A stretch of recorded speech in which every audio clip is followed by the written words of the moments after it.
Hello students, today we will continue our chapter number 13 magnetic effect of electric current। इसके पहले students part 1 और part 2 हमने complete कर लिया है। अगर आपने उस पार्ट को नहीं देखा हो तो प्लीज़ पहले आप वो पार्ट देखें, उसके बाद ही आपको ये चैप्टर प्रॉपरली समझ आएगा। आप उस पार्ट को देखने के बाद इस पार्ट को देखें। इस पार्ट में हम जो है इलेक्ट्रोमैग्नेट और सोलेनाइड और फ्लेमिंग के लेफ्ट हैंड रूल को पढ़ेंगे, जो कि बहुत ही इम्पोर्टेंट है। ये इसी बेस पे हम आगे नेक्स्ट लेक्चर में, आज का इतना लेक्चर बहुत हो जाएगा, तो नेक्स्ट लेक्चर में हम जो है इलेक्ट्रिक मोटर, जनरेटर और जो होम सप्लाई इलेक्ट्रिसिटी होती है किस तरीके से, ये सारी डिटेल्स पढ़ेंगे। तो ये जो आज का टॉपिक है बहुत ही ज़्यादा इम्पोर्टेंट है, तो आपने ध्यान से समझना है। कोई प्रॉब्लम है तो कमेंट में। Okay, now start. तो आज का हमारा सबसे मोस्ट इम्पोर्टेंट टॉपिक है solenoid. Magnetic field produce due to solenoids. Magnetic field produce होना किसमें? सोलेनाइड में। पहले तो आपको ये पता होना चाहिए सोलेनॉइड क्या होता है। अब आप यहाँ पर एक देख रहे हैं, यहाँ पर ये सोलेनाइड लिखा हुआ है। सोलेनाइड क्या होता है? अगर आप एक कोई भी मतलब इसको बोल देते हैं हम सर्कुलर तरीके से, आप जो है पाइप की तरह कोई भी मतलब आप चाहे प्लास्टिक का या कार्डबोर्ड का, आप इस तरीके से एक ट्यूब ले लें, ठीक है, और उस ट्यूब के ऊपर जो है कॉपर के वायर्स को लपेट दो, ठीक है, कॉपर्स की वायर को लपेट दो, तो ये क्या बन जाता है? सोलेनॉइड। तो हम देखते हैं कि सोलेनॉइड में कैसे मैग्नेटिक फील्ड प्रोड्यूस होती है। तो सबसे पहले हम डिफाइन करते हैं सोलेनॉइड को। It is the long coil containing a large number of turn off copper wire. ये एक लॉन्ग कॉइल होती है, उसके ऊपर बहुत सारे जो है कॉपर वायर को टर्न किया जाता है, उसे क्या बोलते हैं? सोलेनॉइड। अब इस तरीके से अगर इस सोलेनॉइड को आप देख रहे हैं, ये सोलेनॉइड, ठीक है, अगर हम इसको यहाँ से एक बैटरी के साथ कनेक्ट कर दें, एक बैटरी के साथ कनेक्ट करेंगे, तो इसमें क्या होगा? करंट पास होगा, और करंट पास होगा तो ये जो सोलेनॉइड है ये किसका काम करेगा? ये मैग्नेट का काम करने लग जाएगा। तो हम थ्योरी देखते हैं। When solenoid is connected to a battery and current is passed through, जब सोलेनॉइड को हम कनेक्ट करते हैं बैटरी से और इसमें करंट को पास करते हैं, it also produce a magnetic field, और तो ये क्या करती है? मैग्नेटिक फील्ड को भी प्रोड्यूस करती है, which is similar to the magnet. और वो सेम किसके जैसा होता है? मैग्नेट की ही तरह होता है। जैसे मैग्नेट में दो पोल होते हैं यहाँ पर और यहाँ पर, इसी तरीके से ये सोलेनॉइड में भी दो पोल बन जाते हैं, south pole and north pole, ठीक है। तो around a bar magnet that is one side of solenoid acts as the north pole and other as the south pole. तो सेम क्या करता है? ये सिंपल मैग्नेट का काम, बार मैग्नेट का काम करने लग जाता है ये सोलेनॉइड। अगर इसके अंदर हम इलेक्ट्रिसिटी पास करते हैं तो एक पोल जो है साउथ पोल हो जाता है और एक नॉर्थ पोल हो जाता है, और ये मैग्नेट की तरह क्या करने लगता है? बिहेव करने लग जाता है। तो ये हमारा क्या है? सोलेनॉइड, जहाँ पर मैग्नेटिक फील्ड जो है वो प्रोड्यूस हो रही है। और किस तरीके से प्रोड्यूस हो रही है वो मैंने आपको भी इस एक्सपेरिमेंट में बता दिया कि एक हमने क्या ले लेनी है? ट्यूब ले लेनी है, लॉन्ग कॉइल ले लेनी है, और उसके ऊपर टर्न बहुत सारी किसकी कर देनी है? कॉपर वायर की टर्न कर देनी है, और उसके बाद आपने इसको जो है बैटरी से कनेक्ट कर देना है। तो जब आप बैटरी से कनेक्ट करोगे तो ये एक मैग्नेट का बिहेव करने लग जाएगा। आप यहाँ पर देख पा रहे हो कि पिक्चर में किस तरीके से मैग्नेटिक फील्ड बना हुआ है। नेक्स्ट हम देखते हैं कि अगर ये मैग्नेटिक फील्ड का बिहेव करता है तो इसकी स्ट्रेंथ किस पे डिपेंड करती है। तो फर्स्ट है increasing the amount of current. इसमें हम जितना करंट पास करेंगे उतनी ही इसकी स्ट्रेंथ जो होगी ज़्यादा होगी, उतना ही इसमें क्या होगा? मैग्नेटिक फील्ड ज़्यादा होगा, जितनी हम इसमें अमाउंट ऑफ करंट करेंगे। सेकेंड है increasing the number of turn off copper wire. अगर आपने कॉइल लिए और इसके ऊपर जितनी ज़्यादा आप कॉपर वायर को टर्न करोगे उतनी ही ज़्यादा इसके अंदर मैग्नेटिक फील्ड होगी। नेक्स्ट है decreasing the gap between the turn off the copper wire. अब आप ये जो कॉपर वायर को लपेट रहे हो तो इसकी जो टर्न है इसमें गैप कम हो, जितनी कम गैप होगी उतना ही स्ट्रॉन्ग क्या बनेगा? ये मैग्नेटिक फील्ड बनेगा। Next is the nature of material use in making solenoid. सबसे मेन डिपेंड जो है नेचर पे डिपेंड करता है कि जो आप मटेरियल यूज़ कर रहे हो सोलेनॉइड के लिए वो किस तरीके का मटेरियल है, तो उसी तरह से वो मैग्नेटिक फील्ड की भी स्ट्रेंथ होगी। नेक्स्ट सोलेनाइड के ही बेस पे हम देखते हैं इलेक्ट्रोमैग्नेट। बहुत ही इंपॉर्टेंट है इलेक्ट्रोमैग्नेट, ये आपने 6-7 क्लास में भी इसके बारे में पढ़ा हुआ है। तो आप पिक्चर में देख पा रहे हैं कि यहाँ पर ये क्या है, बैटरी, यहाँ पर एक आयरन नेल लिया हुआ है, उसके ऊपर कॉपर की कॉइल को जो है राउंड किया हुआ है, और उसके बाद उसको बैटरी के एक पॉजिटिव से और एक नेगेटिव टर्मिनल से जोड़ दिया है। तो जोड़ने के बाद ये क्या होता है, जो आयरन नेल उसका एक जो है नॉर्थ पोल का काम करता है, दूसरा हिस्सा जो है साउथ पोल का काम करता है।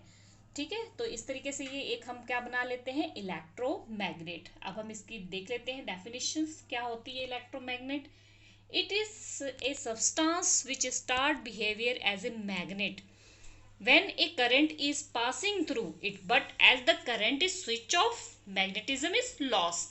अब आपने जिस तरीके से यहाँ पे हमने कहा कि बैटरी में कनेक्ट किया है, ठीक है, तो यहाँ पर अगर हम यहाँ पर स्विच एक लगा दें, तो जैसे ही हम स्विच ऑन करेंगे तो ये तो मैग्नेट का काम करने लग जाएगा, एक सिंपल मैग्नेट का काम करने लग जाएगा। आप यहाँ पे आयरन के कुछ पिंस रखोगे तो वो उसको अपनी तरफ क्या करने लगेगा, अट्रैक्ट करने लगेगा। लेकिन जैसे ही आप स्विच ऑफ करोगे तो ये पिंस को थोड़ी देर में छोड़ देगा। इट इज मतलब इट मीन्स क्या हो गया आपका, कि ये जो है परमानेंट मैग्नेट नहीं है, ये हमने क्या बनाया, एक टेम्परेरी मैग्नेट बनाया है। ठीक है, तो हम देखते हैं ये ऐसा सब्सटेंस है जो बिहेव करता है मैग्नेट की तरह जब इसमें हम क्या करते हैं, करंट को पास करते हैं। लेकिन जैसे ही हम स्विच ऑफ करेंगे ये अपना मैग्नेटिज्म को क्या करेगा, लॉस कर देगा। It consists of a long coil of copper wire wound on a soft iron core. The end of the copper wire are connected to the battery, जो कि मैंने आपको वैसे ही फिगर में समझा दिया कि इसमें कॉपर वायर होता है, सॉफ्ट आयरन कोर, और जो कि उसके साथ बैटरी के साथ क्या होता है, कनेक्ट होता है। इसी तरीके से आप इसको देख सकते हैं कि इसका यूज़ जो है कहाँ करते हैं। आपने देखा होगा स्कूल में जो बेल्स होती है ना, तो बेल में क्या होता है कि आप देखते हो टन टन टन टन करती है, क्यों करती है, इसी यही इलेक्ट्रोमैग्नेट के बेस पे ही वो बेल बनी होती है। उसमें क्या होता है, जब कनेक्शन होता है तो इलेक्ट्रिक बेल कुछ इस तरीके से होती है, मैं नॉर्मली आपको बता देती हूँ। ये हैमर होता है, ये बेल होती है। तो जैसे ही इस पे बेल पे बजती है तो यहाँ से इसका कनेक्शन जो है टूट जाता है और फिर वो दूर हो जाती है, और दूर होने पे फिर उसका कनेक्शन जो टूट जाता है तो फिर वो बजना बंद होती है। इस तरीके से ये जो हैमर होता है बार बार घंटी पे टकराता है, पीछे जाता है, टकराता है, पीछे जाता है। ये आपने जो है 7th क्लास में डिटेल में पढ़ा होगा। तो वो भी एक इलेक्ट्रोमैग्नेट का ही हिस्सा होता है, इलेक्ट्रोमैग्नेट के बेस पे ही वो वर्क करती है। नेक्स्ट देखते हैं, factors affecting the strength of an electromagnet are follows, कि इलेक्ट्रोमैग्नेट की स्ट्रेंथ जो है वो किस पर डिपेंड करती है। सेम जैसे सोलेनॉइड की होती है वैसे इलेक्ट्रोमैग्नेट की भी स्ट्रेंथ होती है। तो फर्स्ट है number of turn in coil. Same पता है आपको कि अगर ये कॉइल है इसके ऊपर जितनी नंबर ऑफ टर्न होगी वही होगा उसका क्या होगा, उसकी स्ट्रेंथ होगी, उतनी ही वो जो है जो इलेक्ट्रोमैग्नेट है वो उतना ही स्ट्रॉन्ग बनेगा। जितनी ज़्यादा उसमें करंट फ्लो होगा वो उतने ही स्ट्रॉन्ग मैग्नेट इलेक्ट्रोमैग्नेट बनेगा। ठीक है, second point. Third point, length of gap between the pole. जो पोल है शुड बी, आगे यहाँ पर आप लिख दो शुड बी इंक्रीज। ठीक है, तो क्या होगा, जैसे आपका ये लेंथ ऑफ गैप है, दो पोल हो गए, एक पोल ये हो गया, एक पोल ये हो गया, ये जितना ज़्यादा बड़ा होगा और उसके अंदर जितने नंबर ऑफ टर्न्स हो गए उतना ही क्या होगा, वो स्ट्रॉन्ग इलेक्ट्रोमैग्नेट बनेगा। अब इलेक्ट्रोमैग्नेट में हमने यूज़ किया रहा था आयरन नेल का, लेकिन अगर आयरन नेल की जगह हम स्टील का यूज़ करेंगे तो वो इलेक्ट्रोमैग्नेट की तरह काम नहीं करेगा और वो मैग्नेटिज्म की बिहेव नहीं करेगा। आप उसमें जितना मर्जी करंट को पास करोगे, इफ फॉर्म है परमानेंट मैग्नेट। अगर आप उसको स्विच ऑन करोगे, इलेक्ट्रोमैग्नेट भी कैसे बनता है, स्विच ऑन करोगे तो टेम्परेरी मैग्नेट बन जाता है, ऑफ करोगे तो क्या हो जाता है, वो मैग्नेटिज्म खो देता है। लेकिन स्टील जो है वो इलेक्ट्रोमैग्नेट नहीं बन सकता। नेक्स्ट बहुत ही इम्पॉर्टेंट हमारा एक एक्सपेरिमेंट है। अब हम इस एक्सपेरिमेंट में को क्यों पढ़ रहे हैं ये तो हम बाद में देखेंगे, पहले हम इस एक्सपेरिमेंट को देख लेते हैं। Kicking wire experiment. इसमें क्या है, जैसे कि आपको यहाँ सिस्टम दिया है, इस तरीके से आपको तैयार करना है। एक कॉपर वायर ले लिया, कॉपर वायर को यहाँ पर बैटरी से, स्विच से कनेक्ट कर दिया। यहाँ पर सपोर्ट लगा हुआ है, इसकी ज्वाइंट लगाई हुई है कॉपर वायर की। ये मैग्नेट एक लिया हुआ है, इसका नॉर्थ पोल और साउथ पोल। इसी तरीके से यहाँ पर एक हमने वेसल ले लिया, उस वेसल के अंदर हमने मरकरी फिल की हुई है। ठीक है, अब मरकरी में यहाँ से एक वायर के कनेक्शन को डाला है और यहाँ से दूसरे वायर के कनेक्शन को डाला हुआ है। अब इसमें जो है इलेक्ट्रिक कनेक्शन तो पूरा कंप्लीट हो रहा है। क्यों? क्योंकि मरकरी जो है वो गुड कंडक्टर ऑफ इलेक्ट्रिसिटी है। ठीक है, तो यहाँ पे मतलब कनेक्शन कंप्लीट हो रहा है, इसमें इलेक्ट्रिसिटी जो है प्रोड्यूस हो रही है। जब हम स्विच ऑन करेंगे इलेक्ट्रिसिटी प्रोड्यूस हो रही है। लेकिन हम इसको देखेंगे, जैसे ही हम इलेक्ट्रिसिटी प्रोड्यूस करते हैं तो यहाँ पर जो वायर है ये कई बार बाहर निकलती है, फिर अंदर जाती है, बाहर निकलती है, अंदर जाती है। तो इसीलिए इसको किकिंग वायर एक्सपेरिमेंट कहते हैं। अब ये देखते हैं कि ऐसा होता क्यों है। ऐसा इसलिए होता है कि आप देख रहे हो इसके आसपास यहाँ पर क्या है, मैग्नेट है। तो जब यहाँ से करंट पास हो रहा है, करंट पास हो रहा है और इसके आसपास कौन सा फील्ड प्रोड्यूस हो रहा है, मैग्नेटिक फील्ड प्रोड्यूस हो रहा है। तो मैग्नेटिक फील्ड प्रोड्यूस होने की वजह से ये जो वायर है इसमें मोशन आ जाता है और ये क्या होता है, ये यहाँ पर बाहर की तरफ चला जाता है। और जब बाहर जाता है तो इसका फिर से कनेक्शन टूट गया। जब ये जो है मरकरी के अंदर नहीं है तो इसका कनेक्शन टूट गया। कनेक्शन टूटता है तो फिर से ये वापस अंदर आ जाता है। जैसे ही अंदर आता है फिर से मैग्नेटिक इफेक्ट आ जाता है, फिर से उसके अंदर मोशन आ जाता है और मोशन आने से फिर ये बाहर चला जाता है। मीन्स इसमें क्या होता है, ये बार बार अंदर और बाहर, अंदर बाहर होता रहता है। इसलिए इसको क्या बोलते हैं, किकिंग वायर एक्सपेरिमेंट। अब हम देखते हैं इसका बेस कि आगे इसका जो एक्सपेरिमेंट है थ्योरी में देख लेते हैं। ऑन प्रेसिंग द स्विच, जैसे ही हमने स्विच को प्रेस किया, current flow in the wire in the downward direction.